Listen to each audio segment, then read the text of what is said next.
silakan pengunjung dibawa, dikenalkan ada apa saja sih di kampung Ismail Marzuki. Di sana memang konsepnya replika kampung Betawi. Memang sementara ini belum bisa dibuka buat umum, tapi untuk mengawali ada pengecualian untuk pengunjung yang naik kendaraan listrik. Ini direkomendasi oleh kepala UPK. Dan di tengah perjalanan ini memang terkadang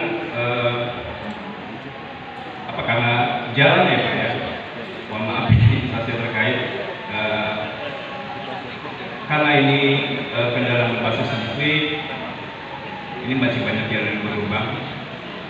Mudah-mudahan sih nanti kedepannya bisa ada perbaikan di infrastruktur khususnya jalan.